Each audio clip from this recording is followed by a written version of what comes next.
창세기 37장 18절부터 28절까지 함께 합독하겠습니다. 요셉이 그들에게 가까이 오기 전에 그들이 요셉을 멀리서 보고 죽이기를 꾀하여 서로 이르되 꿈꾸는 자가 오는도다. 자, 그를 죽여 한 구덩이에 던지고 우리가 말하기를 악한 짐승이 그를 잡아먹었다 하자. 그의 꿈이 어떻게 되는지를 우리가 볼 것이니라 하는지라. 르우벤이 듣고 요셉을 그들의 손에서 구원하려 하여 이르되 우리가 그의 생명을 해치지 말자. 르우벤이 또 그들에게 이르되 피를 흘리지 말라. 그를 광야 그 구덩이에 던지고 손을 그에게 대지 말라 하니 이는 그가 요셉을 그들의 손에서 구출하여 그의 아버지에게로 돌려보내려 함이었더라. 요셉이 형들에게 이르되 그의 형들이 요셉의 옷 곧 그가 입은 채색 옷을 벗기고 그를 잡아 구덩이에 던지니 그 구덩이는 빈 것이라. 그 속에 물이 없었더라. 그들이 앉아 음식을 먹다가 눈을 들어 본즉 한 무리 이스마엘 사람들이 길르앗에서 오는데 그 낙타들의 향품과 유향과 모략을 싣고 애굽으로 내려가는지라. 유다가 자기 형제에게 이르되 우리가 우리 동생을 죽이고 그의 피를 덮어둔들 무엇이 유익할까? 자, 그를 이스마엘 사람들에게 팔고 그에게 우리 손을 대지 말자. 그는 우리의 동생이요 우리의 혈육이니라 하매 그의 형제들이 청종하였더라. 그때 미디안 사람 상인들이 지나가고 있는지라. 형들이 요셉을 구덩이에서 끌어올리고 은 20에 그를 이스마엘 사람들에게 팔매 그 상인들이 요셉을 데리고 애굽으로 갔더라. 아멘. 여러분도 좋아하는 하나님의 말씀이 따로 있겠지만 저도 좋아하는 말씀 몇 구절이 있는데 그중에 제가 예수님을 믿고 좋아하게 된 정말 하나님을 잘 믿었다라고 하게 된 말씀이 요한복음 10장 10절 말씀입니다. 그 말씀이 뭔가 하면 내가 온 것은 양으로 생명을 얻게 하고 더 풍성히 얻게 하려는 것입니다 라는 이 말씀입니다. 예수님이 이 땅에 오신 것은 생명을 얻게 하는 모든 인생에 빠져있는 고난 가운데 죽음 가운데 절망 가운데 빠져있는 인생을 건져 올려서 구원하고 생명을 주고 거기서 끝나지 않고 그렇게 인생이 살아가면 살아갈수록 더 풍성해지기 위하여서 예수님이 오셨다는 그 말씀이 저의 귀를 열게 했습니다. 그것은 저에게 복음이었던 겁니다. 그 말씀을 믿으니까 인생을 살다가 때로는 좀 어려운 일이 있고 때로는 정말 기가 막힐 일들이 있어도 좀 참을 수 있겠더라고요. 이 일이 장차 하나님은 분명히 나를 더 풍성하게 해주는 인생이라 하였는데 기다리다 보면은 그렇게 당하는 고난도 힘겨움도 결국은 하나님의 은혜의 과정이었다라는 것을 제가 예수 믿고 지난 40년 동안에 그냥 증거로 남았습니다. 지난 40년을 이렇게 돌아보니까 정말 그렇다. 하나님을 믿고 나서 손해본 적 없다. 그 믿음으로 살아갈 때 하나님은 결국은 그 결산하실 때 더 풍성함으로 정말로 생명을 얻을 뿐만 아니라 그 인생을 더 풍성하게 하셨다. 이 말씀을 믿게 한 말씀이었습니다. 오늘 본문에서 보는 요셉의 삶이 그렇습니다. 정직하게 살았다고 했잖아요. 지난주 요셉 첫 말씀을 봤는데 선천적으로 타고난 정직함이 있습니다. 하나님을 경외하는 믿음, 아브라함과 이삭과 야곱의 믿음의 계보를 잇는, 그래서 야곱의 대를 잇는데 위로 형들이 10명 있지만 요셉이 그 믿음의 계보를 이어가는 믿음의 조상으로 이름이 기록되면서 요셉의 이야기가 시작되잖아요. 그런데 자신이 생각지도 못했던 위기를 당합니다. 오늘 그 위기, 그 고난 당하는 이야기인데 이런 고난을 당하는 요셉의 모습을 볼 때 그 요셉이 어떻게 반응한가를 우리가 좀 눈여겨봐야 합니다. 아버지 야곱이 요셉에게 들판에서 양을 치고 있는 형들에게 이 요셉을 보냅니다. 다녀오라고 합니다. 이 근동 지역에서는 유목민들은 한번 양을 치러 나가면은 아침에 나갔다 저녁에 돌아오는 게 아니라 목초지를 따라서 몇 달씩 이렇게 다니는 문화입니다. 그러니까 몇 달 동안 다니니까 뭐 갈아입을 옷도 필요할 것이고 먹을 음식도 떨어졌으니까 필요할 것이고 또 한편으로는 그 형들이 잘하고 있는지 좀 감시도 해보고 뭐 여러 가지 이유로 야곱이 요셉에게 시켰던 겁니다. 야곱이 요셉을 얼마나 사랑했는지 아시겠죠? 나머지 형들은 양치로 다 보냈는데 요셉은 자기 옆에 그냥 이렇게 두고 있지 않습니까? 그래서 보냅니다. 근데 그 형들이 양을 치러 간 곳은 세겜이라는 곳인데 지금 있는 이 요셉이 있는 곳에서 세겜까지는 약 80km의 거리입니다. 지금이야 뭐 80km면은 우리가 차를 몰고 1시간이면 뭐 좋게 가는 거리지만 이 들판에 산을 넘고 들판을 넘고 해야 되는 몇 날 며칠 가야 되는 거리입니다. 왕복은 160km 아닙니까? 힘들 수 있는데 놀랍게도 요셉이 그 이야기를 듣고 내가 그리하겠나이다 라고 합니다. 그런데 요셉이 찾아가야 되는 사람은 누굽니까? 형들입니다. 지난주 봤듯이 이 형들은 이 10명의 형들인데 요셉을 좀 싫어합니다. 불편해합니다.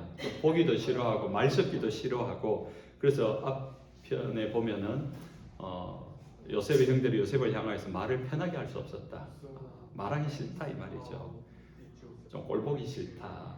그런 좀 그런 관계 속에 있는 겁니다. 그럼 형들이 맨날 그렇게 하면은 괴롭힐 것이고 말도 불편하게 하는데 요셉이 모르겠습니까? 요셉 똑똑하잖아요. 다 알죠. 그런데도 아버지의 말이니까 순종합니다. 내가 그렇게 하겠습니다. 이렇게 갑니다. 순종해서 갔더니 이미 그 땅 세겜에서 이 형들은 다른 곳으로 옮겨갔습니다. 도단이라는 곳인데 이 세겜에서 도단까지는 거리가 또 지도를 이렇게 보니까 약 한 30km 거리예요. 걸어도 그냥 하루 밤새 종일 걸어야 되는 군대 생군할 때 우리가 보통 40km 행군 이렇게 하면은 그냥 하루를 잡습니다. 그러니까 하루 종일 걸어가야 되는 그 거리를 갔더니 형들이 이미 이동하고 없어. 그러면은 어디로 갔는지도 모르는 거 아닙니까?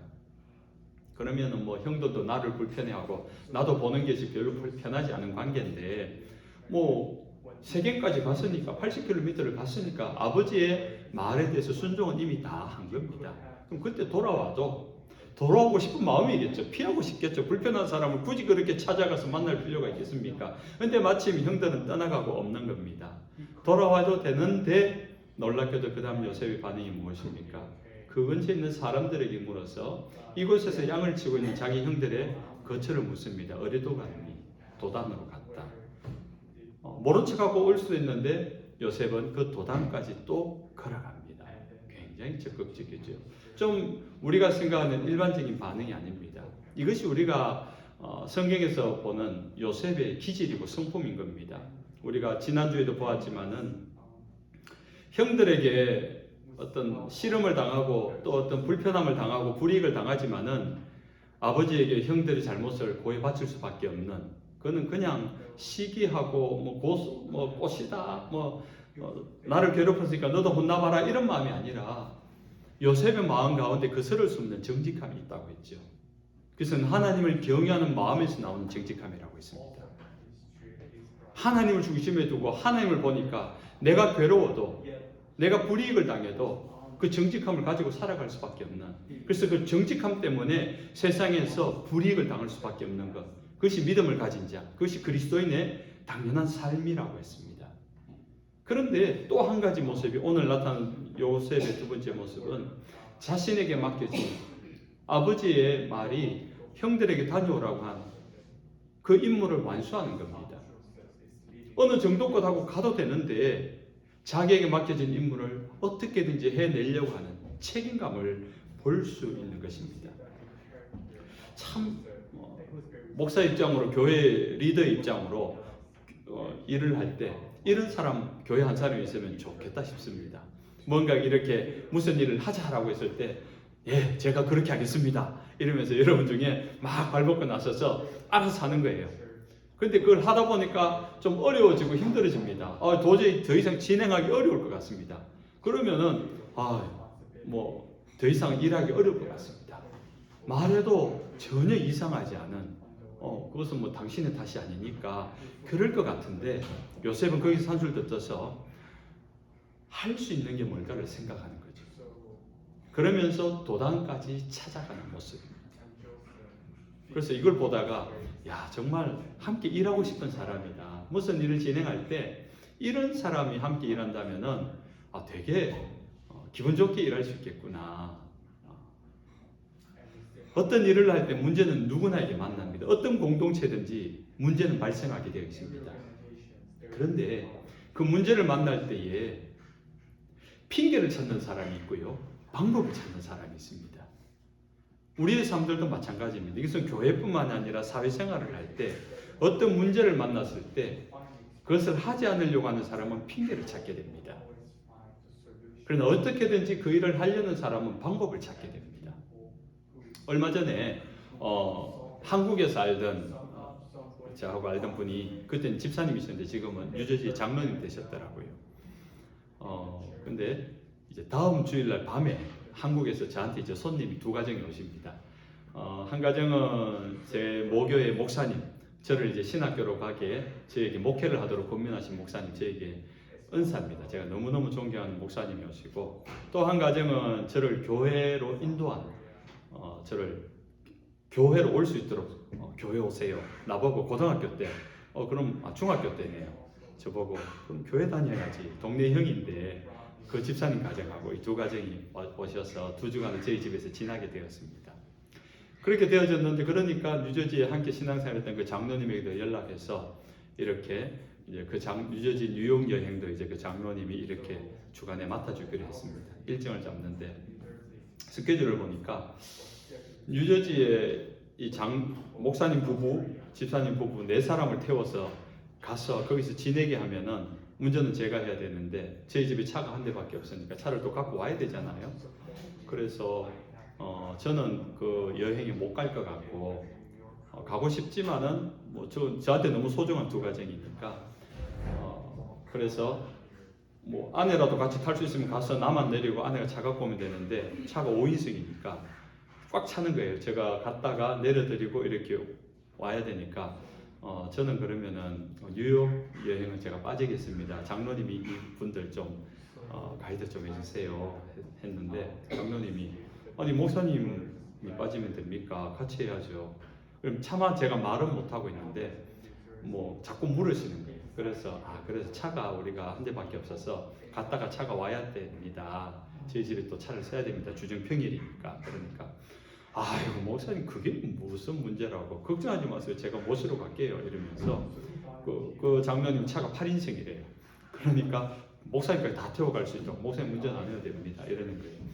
아이고 제가 죄송해서 그렇지 어떻게 그럽니까? 이러니까 아이고 목사님 일은 되게 해야지요. 그 말 한마디 탁 던지는데 제가 되게 은혜가 되고 그게 제 마음에 딱 이게 담겨진 거예요. 그 말 한마디에 야, 이 장로님 좀 몰랐는데 이런 분이구나. 딱 이 말씀이 제가 설교를 하는데 이분은 핑계를 찾는 분이 아니라 방법을 찾는 분이구나. 문제가 있으면은 어떻게든지 그거를 해결하려고 하는 분이구나. 제가 생각할 때는 너무 실례고 그러면 저를 태워가면은 나중에 마치고 올 때도 태워다 주셔야 되는 거 아닙니까? 뭐 뉴욕, 뭐 미국 오래 사시면은 뉴저지에서 여기까지 거리가 뭐 운전하기 쉬울지 모르겠지만은 저는 아직도 부담스럽습니다. 그런데 그걸 기쁨으로 하고 그런 방법을 찾는다는 것에 대해서 제가 참 감명을 받았고 그분을 좀 다시 좀 보게 된 그런 계기였습니다. 그래서 우리 요셉 같은 분이 오늘 말씀을 보다가 보니까 그분이 요셉 같은 분이구나. 핑계를 찾는 분이 아니라 방법을 찾는 분이구나 생각을 하게 됩니다. 요셉이 도단으로 갑니다. 형들에게 가는데 그 요셉이 오는 것을 형들이 먼저 멀리서 알아봅니다. 그러고 나서 보자마자 이 형들 10명의 형들이 작당을 합니다. 어떤 작당을 합니까? 요셉을 죽일 계획을 세웁니다. 오늘 보면 18절이죠. 그들이 요셉을 멀리서 보고 죽이기를 꾀하여 서로 이르되 꿈꾸는 자가 오는도다. 꿈꾸는 자가 오는도다. 앞에는 요셉을 죽일 계획을 세우는데 꿈꾸는 자가 오는도다. 이 말 속에 뭐가 있습니까? 요셉을 왜 죽이려고 한다고요? 요셉이 꾸는 꿈 때문에 요셉을 죽여야 되겠다. 도대체 어떤 꿈을 꾸고 어떤 이야기를 하면은 그 사람이 죽이고 싶을까요? 이게 좀 말이 안 되는 거죠.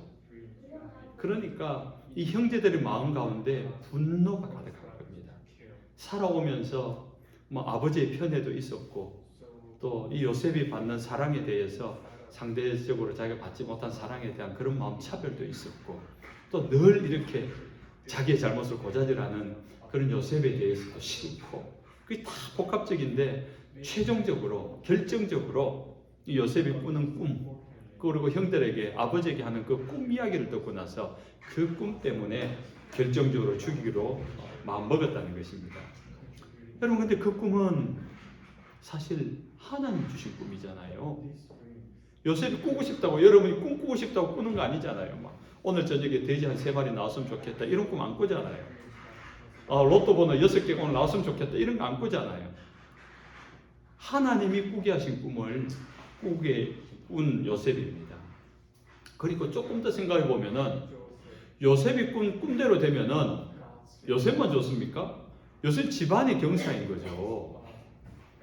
요셉이 어떤 꿈을 꿉니까? 요셉이 존귀하게 되는 꿈입니다. 하늘의 해와 달과 별들이 요셉에게 절을 하는. 사실 그 꿈의 의미는 요셉의 형제들도 몰랐습니다. 근데 느낌이 어쨌든 요셉이 존귀하게 된다. 세상으로부터 뭔가 높임을 받는다. 좀 그런 의미의 꿈 아닙니까? 다 절을 경배를 받으니까. 그럼 우리 형제 중에 한 사람이 잘 되면은 그때는 뭐 가족 중심의 부족 중심의 세상이었으니까 얼마나 잘 되겠습니까? 혜택을 보겠습니까? 그런데도 형제들은 그 꿈을 싫어합니다. 그리고 그 꿈이 이루어지지 않기를 바랍니다. 그래서 그 꿈을 꾸는 요셉을 죽였어도 요셉이 가진 그 꿈이 이루어지지 않기를 바라고 있다는 것이죠. 그래서 20절 이렇게 고백하죠. 그의 꿈이 어떻게 되는지를 우리가 볼 것이니라. 요셉을 우리가 죽이고 나면은 그의 꿈이 어떻게 되는지 우리 한번 보자. 어떤 느낌인지 아시겠지요? 형제들은 요셉을 넘어서 그 꿈을 주신 하나님을 대항하고 있는 것입니다. 하나님을 맞서고 하나님의 뜻대로 되지 않도록 하는 것이 삶의 목적인 존재가 이 세상에 유일한 하나가 있습니다. 하나님을 대항하고 하나님의 뜻이 이루어지지 않도록 늘 방해하고 대적하고 공격하고 누굽니까? 다 아는 마귀, 사탄. 딱 유일한 존재가 마귀입니다. 마귀는 끊임없이 사람들을 속입니다. 충동합니다. 그래서 결국은 하나님을 인정하지 않게 만들고 하나님께 불순종하게 만듭니다. 마귀는 딱 2가지 방법이 있습니다. 하나는 막 유혹을 해요. 미혹을 해요. 템테이션이죠. 돈이 궁한 사람에게는 어느 날 돈을 막 줍니다. 그래서 그 돈에 빠져가지고 하나님을 그냥 잊어버리게 만들어요.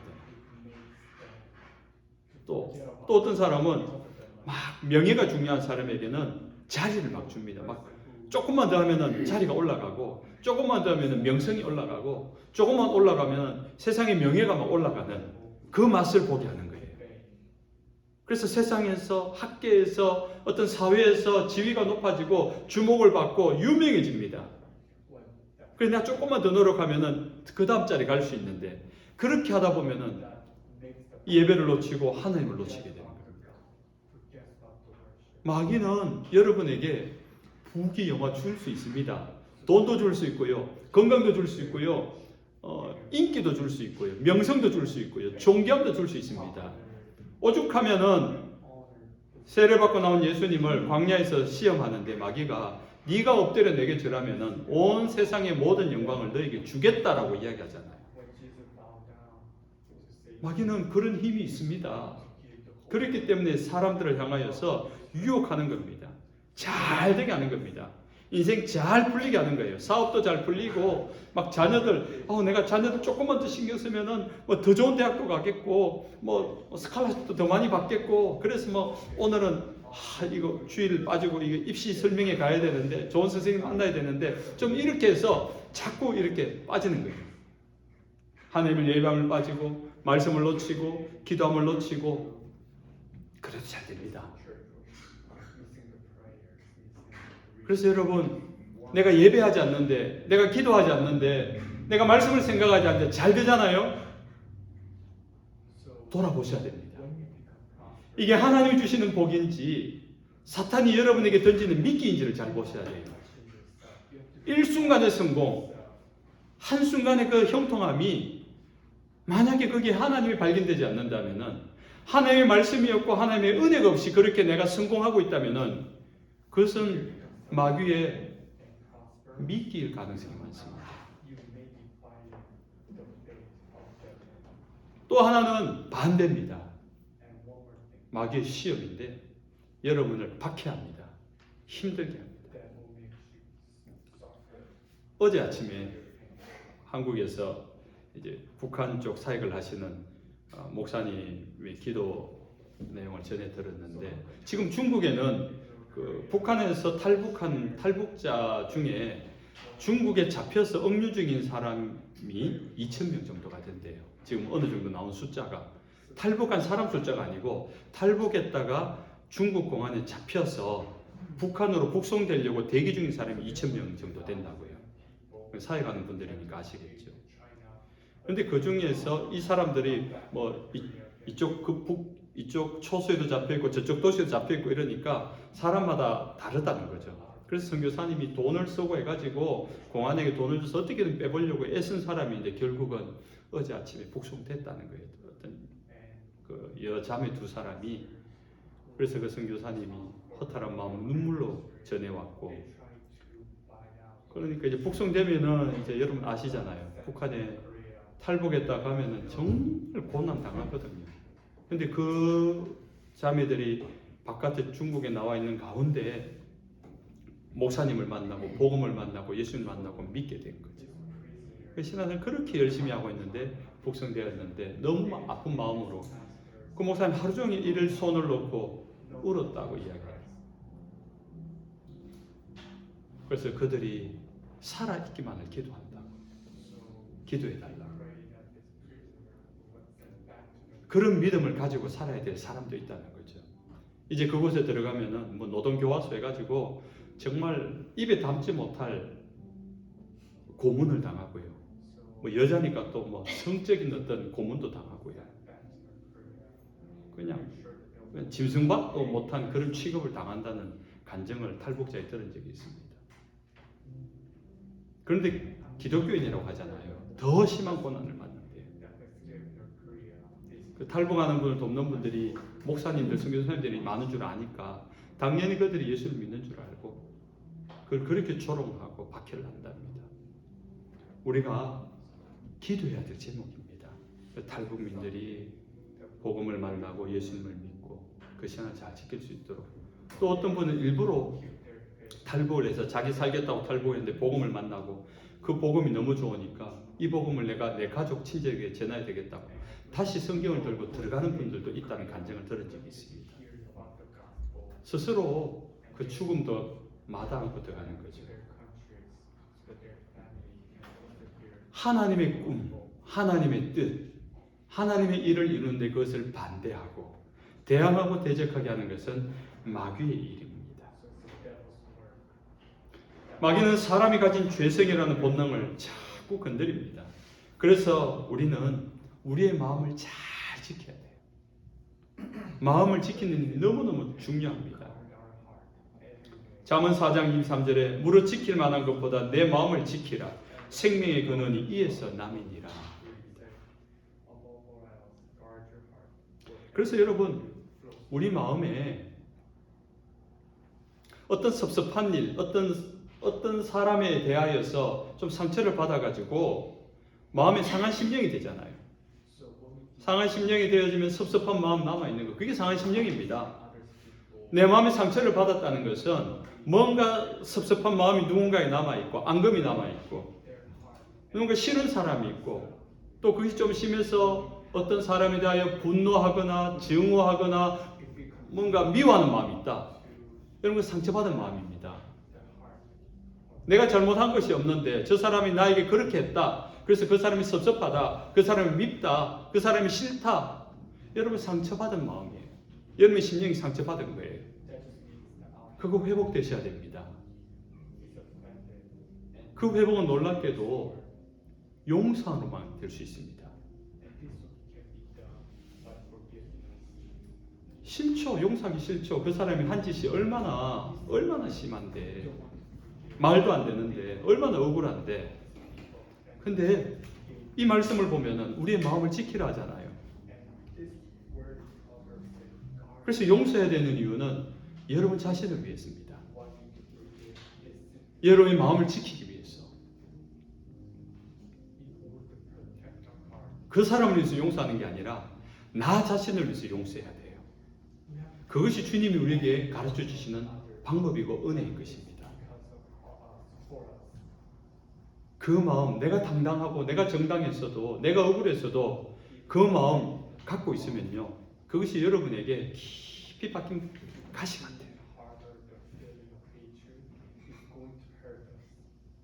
뽑아버리셔야 됩니다. 그런데 그것을 오늘 우리의 입술을 가지고 내가 용서합니다. 주님 앞에 먼저 고백해 보세요. 내가 그를 용서합니다. 우리는 우리 이성으로 원수 같은 그 사람, 예수님은 원수를 사랑하라 그랬는데 우리는 사랑하지 못합니다. 우리 의지를 가지고 그렇게 상처를 주고 그렇게 억울하게 그렇게 모질게 했는데 어떻게 그 사람을 사랑할 수 있습니까? 못합니다. 저도 목사지만 못합니다. 그런데 예수님이 왜 사랑하라고 말했을까요? 가능하다는 거예요. 근데 우리는 바로 사랑하기가 힘들죠. 그런데 또 다른 곳에는 예수님이 어떻게 말하는지 아십니까? 원수를 위해 기도하라 그래요. 아, 기도는 할 수 있겠다. 진심은 아니지만 오늘부터 기도는 할 수 있겠다. 그래서 주님, 그 사람 위해서 기도합니다. 최고의 복수는 뭡니까? 그 사람이 깨달아져서 자신이 얼마나 잘못했는지를 깨달아져서 나한테 미안한 마음, 부끄러운 마음이 들 때 그게 사실 최고의 복수 아닙니까? 그럼 그 사람이 은혜를 받아야지 그걸 깨달을 수 있는 거예요. 우리의 마음에, 여러분, 우리의 마음이 하나님의 은혜가 있는 순방향으로 흘러가야 돼요. 마음을 잘 지켜야 되는데, 근데 그것이 마음이 탁 꼬이는 거예요. 섭섭한 마음 생기고, 미운 마음 생기고, 막 꼬까운 마음 생기고, 이 뭐예요? 꼬이는 거잖아요. 손가락을 보세요. 이렇게 쭉 하나님의 은혜로 흘러가야 되는데, 섭섭하다, 밉다, 싫다, 보기 싫다, 꼬이잖아요. 손가락이 어디로 가요? 역방향이 돼요. 우리가 하나님의 마음으로 흘러가야 되는데 이게 역방향이 되는 거예요. 미국은 그런 열차가 없는 것 같은데 한국에 KTX 열차가 있어요. 한국 가시면 오래돼서 잘 모를 텐데 그 열차를 타면요, 표를 끊을 때 순방향 좌석이 있고 역방향 좌석이 있습니다. 역방향 뒤로 가요. 앉아서 좀 어지럽습니다. 우리의 마음이 하나님의 은혜가 흘러가는 대로, 말씀이 흘러가는 대로 같이 가야 돼요. 그게 은혜인 줄로 믿으시기 바랍니다. 그래서 마음을 지켜야 돼요. 그런데 뭔가 섭섭하겠고, 뭔가 싫어졌고, 뭔가 억울해지고, 뭔가 이렇게 손해봤다, 꼬이는 순간 우리 역방향 거슬러 갈 때 불편해지기 시작하는 겁니다. 하나님의 은혜로. 그래서 아무 일 없는 것은 아무 일이 없는 것이 아닙니다. 아무 일이 없다는 것은 은혜라는 것을 믿으시기 바랍니다. 우리 정선미 집사님이 지금 3주 만에 교회를 나오셨어요.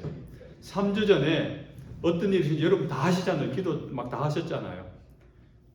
침대에서 밑으로 내려가 계단을 굴러가지고 꼼짝할 수 없었대요. 저는 큰일 난 줄 알았습니다. 꼼짝할 수 없었다니까. 나는 응급실을 가야 되는데 침대에서 내려오질 못하니까 움직이지도 못하는구나. 저는 척추가 다친 거 아닌가. 그게 걱정이 된 거예요.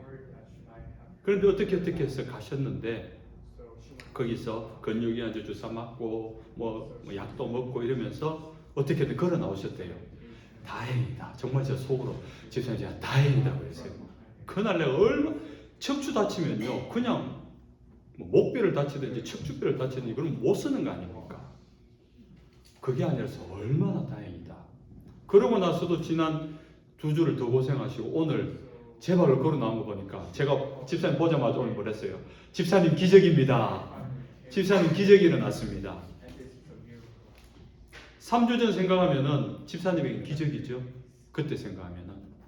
여러분, 우리가 일상을 오늘을 내 발로 걸어 다니고 내 팔로 내가 음식을 먹고 기적입니다. 하나님의 은혜입니다. 모든 기적의 현장은요, 문제가 생겨요. 어디가 아프든지 암이 생겼든지 일어나지를 못하든지 걷지를 못하든지 보지를 못하든지 듣지를 못하든지 그래서 기적이 일어난 결과는 지금 저와 여러분처럼 보게 되고 듣게 되고 걷게 되고 뛰게 되고 할렐루야. 이것이 하나님의 은혜가 있기 때문에 가능한 겁니다. 그래서 우리의 마음이 하나님의 마음이 가는 대로 흘러가야 돼요. 그래서 예배를 가려고 하는데 마음이 걸린다. 빨리 이게 그 돌뿌리를 걷어내야 돼. 흘러갈 수 있도록 기도해야 되는데, 말씀 읽어야 되는데, 내가 나에게 무례한 짓을 하지만 그 사람을 향해서 넉넉한 마음으로 그래 그렇게 하시라고 받아낼 수 있는 그 마음이 큰 마음 아니겠습니까? 은혜가 있으면은 가능합니다. 마음의 여유가 없으면요, 작은 말 한마디에 상처 입어요. 섭섭해요. 보기 싫어져요. 말하기 싫어요.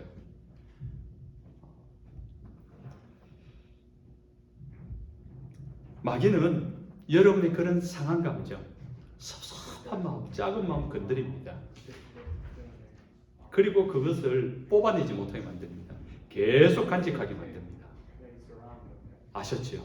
오늘 뽑아버리시기 바랍니다. 어떻게 뽑는다고요? 주님, 내가 주님의 이름으로 용서합니다. 그 사람 때문에 섭섭한 거 용서합니다. 그를 불쌍히 여겨달라고. 이렇게 다른 사람을 상처 줘서라도 겨우 자신의 삶을 유지하는 그 사람, 불쌍한 사람 아닙니까? 불쌍히 여겨달라고. 하나님의 은혜를 알게 해달라고. 그 자신이 어떻게 하는지를 그가 깨닫게 해달라고. 그도 하나님의 은혜가 필요한 자입니다. 그럼 여러분이 더 큰 은혜가 있는 것입니다. 지금 형제들이 동생 요셉을 죽이려고 합니다. 하나님이 주신 꿈을 가지고 살아간 요셉을 죽여서 그 꿈이 어떻게 되나 보자라고 큰 소리치고 있는 이 자신만만한 모습에서 하나님을 대적하는 마귀의 모습이 여러분 보이지 않습니까? 반면에 요셉의 입장에서는 그냥 하나님이 의미도 모르는 그 꿈 하나 꾼 것 때문에, 그 꿈 하나 이야기한 것 때문에 이유를 알 수 없는, 정말 이해되지 않을 정도의 핍박을 넘어서 이제 죽을 위기까지 당하는 것이 요셉입니다.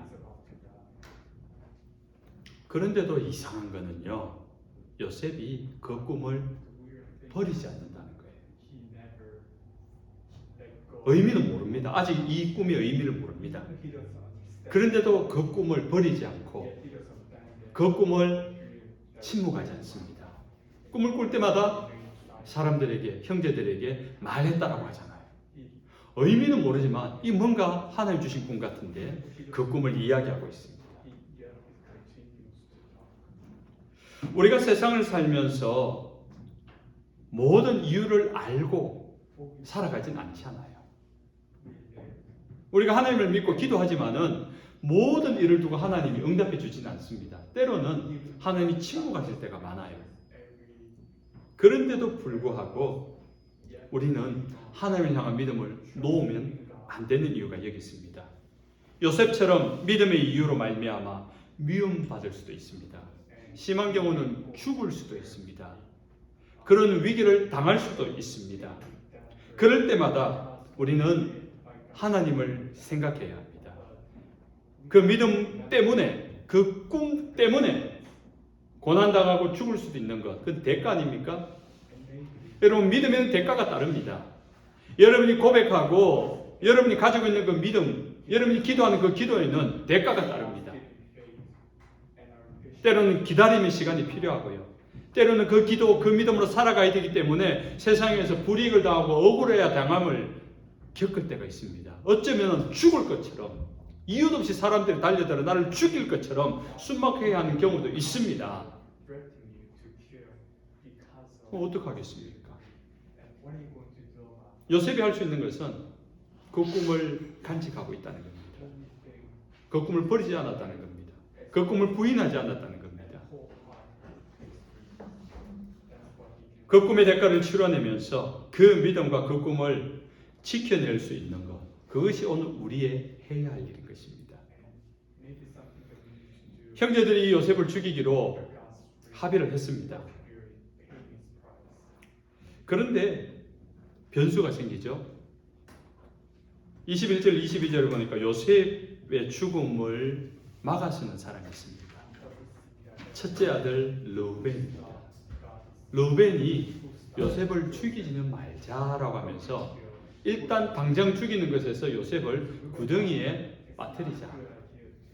그리고 르우벤의 생각이 나오죠. 그를 살려서 아버지에게로 돌려보내려고 하는 마음이 생긴 겁니다. 그런 가운데 또 두 번째 변수가 생깁니다. 26절, 27절에 보니까 유다, 네 번째 아들이죠. 네 번째 형 유다가 어떻게 말합니까? 27절에 자, 그를 이스마엘 사람들에게 팔고 그에게 우리 손을 대지 말자. 요셉을 구덩이에서 끌어올려 은 20에 그를 이스마엘 사람들이 팔매 그 상인들이 요셉을 데리고 애굽으로 갔더라. 죽이려고 했는데 르우벤이 나타나서 일단은 살려놓습니다. 유다가 나타나서 이제는 더 이상 박해를 하지 못하고 팔아버리게 해서 그의 삶이 애굽으로 가게, 노예로 팔려가게 됩니다. 요셉의 고난이 이제 본격적으로 시작되는 장면이죠. 지금 이거는 뭐 고난도 아닙니다. 요셉의 입장으로는 황당하죠. 형들에게 두들겨 맞아고 피투성이 된 채 구덩이에 빠졌는데 이제 죽을 줄 알았는데 살아난 것만이 감지덕지인데 애굽의 노예로 팔려갑니다. 그런데 이것도 끝이 아닙니다.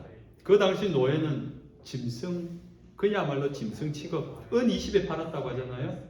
그거는 짐승 가축을 거래하는 소 한 마리 값도 안 되는 가격입니다. 예수님이 30에 팔렸잖아요. 그 사람의 가격이 아닌 겁니다. 그러니까 그렇게 죽일 수 있는 것은 뭐 짐승이나 그렇게 가치 없이 죽이는 거죠. 자, 보십시오. 형들이 합의를 해서 이 요셉을 죽이자. 근데 죽이는 이유가 꿈 때문에. 그가 꾸는 꿈이 어떻게 되는지 한번 보자. 우리가 죽이면 그 꿈은 어떻게 될 것이냐. 기고만장하죠. 그 뒤에서 마귀가 웃고 있는 겁니다. 네가 하나님을 꿈꾼다고? 네가 하나님의 일을 한다고? 네가 하나님을 믿는 믿음으로 살아간다고? 내가 너 죽여버릴 거야. 네가 믿는 믿음 어떻게 되는지 한번 보자. 이 이야기 아닙니까? 그때 죽을 줄 알았는데 그렇게 합의를 다 봤습니다. 그런데 놀랍게도 요셉은 아직 살아있습니다. 요셉의 꿈도 버리지 않고 있습니다. 요셉의 믿음이 아직 살아있고 요셉의 믿음이 아직 남아있는 것을 이야기하는 겁니다.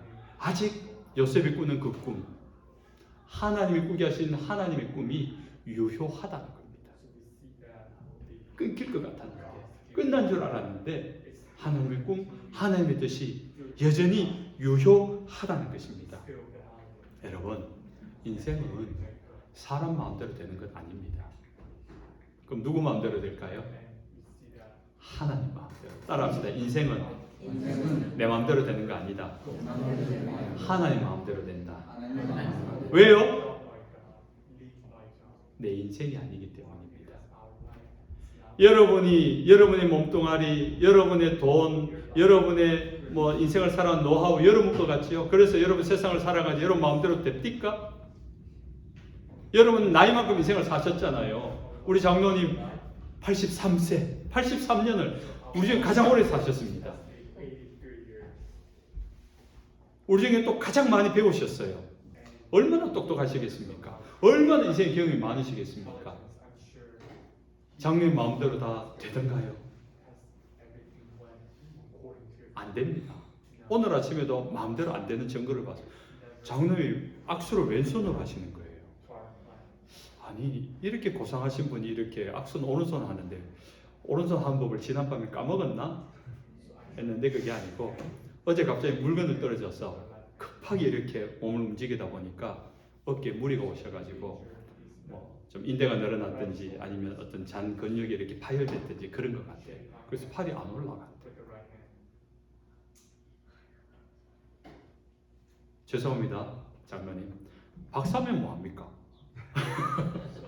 그 물건 떨어지는 거 이걸 못해가지고 팔을 못 움직이고 진 3주 동안에 지금 병원에 입원하시고 이제 겨우 좀 걸어 다니시는데 또 이렇게 인생이 원하지 않아요. 마음먹은 대로 되는 게 아닌 게 인생이라고요. 그거는 우리 것이 아니기 때문인 겁니다. 하나님 것이기 때문에. 하나님이 일찍 우리에게 그것을 가르쳐 주셨습니다. 이사야서 9장 잠언 16장 9절에 사람이 마음으로 자기의 길을 계획할지라도 그 걸음을 인도하시는 이는 누구다? 여호와 하나님이시다. 우리 인생은 하나님이 인도하십니다. 우리 인생의 주인이신 하나님이 우리 인생을 주관하시고 인도하십니다. 만들어 놓고 그냥 한번 보자. 어떻게 하나 잘하나 보자. 여러분에게 믿음을 주시고 예수님이 이 땅에 오셔서 내가 온 것은 너희로 하여금 생명을 얻게 하고 더 풍성하게 얻게 하려 함이라. 내가 너를 구해놨으니까 어떻게 잘 한번 살아봐. 한번 보자. 아닙니다. 우리를 구원하고 생명을 주기 위하여 예수님은 적극적으로 십자가에 못 박히시고 죽으시기까지 했습니다. 그리고 내가 가면은 또 다른 보혜사 성령이 와서 너희를 진리 가운데 인도할 것이다. 내가 너희 가르친 말씀을 생각나게 할 것이고 가르쳐 줄 것이다. 얼마나 적극적입니까?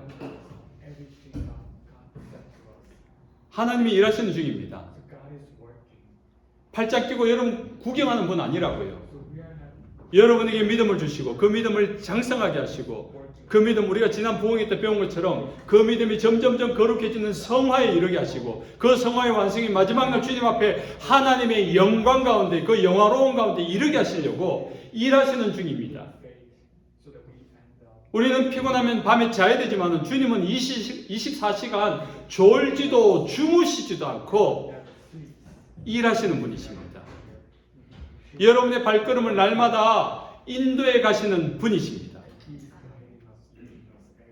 그것을 하나님의 열심이라고 합니다. 이사야 9장 7절 지금 이후로 영원한 정의와 공의로 그것을 보존하실 것이라. 만군의 여호와의 열심이 이를 이루시리라. 하나님의 열심, 전능하신 하나님의 그 능력으로 열심을 내셔서 하나님의 뜻을 이루어간다는 것입니다. 그래서 하나님이 주신 그 꿈을 주신 이가 그 꿈을 이루는데 실패가 있겠습니까? 절대로 없습니다. 말씀을 맺습니다. 사랑하는 하나님의 백성 여러분, 하나님의 꿈을 꾸고 하나님의 꿈을 위하여서 그 꿈을 이루기 위해서 열심히 사시기 바랍니다. 그 꿈을, 그 믿음을 절대로 포기하지 마십시오. 하나님이 여러분과 함께 하십니다. 하나님이 여러분의 꿈을 응원하고 있습니다. 하나님이 여러분이 꾸는 그 꿈을 돕고 계십니다. 오늘도 그 뜻을 이루기 위하여 하나님이 열심히 일하십니다. 오늘도 내일도 우리의 남은 생에 그 믿음을 부여잡고 하나님을 바라보며 살아가는 자에게 하나님은 반드시 이루시는 줄을 믿으시기 주님의 이름으로 축원합니다. 찬송하겠습니다. 찬송가 433장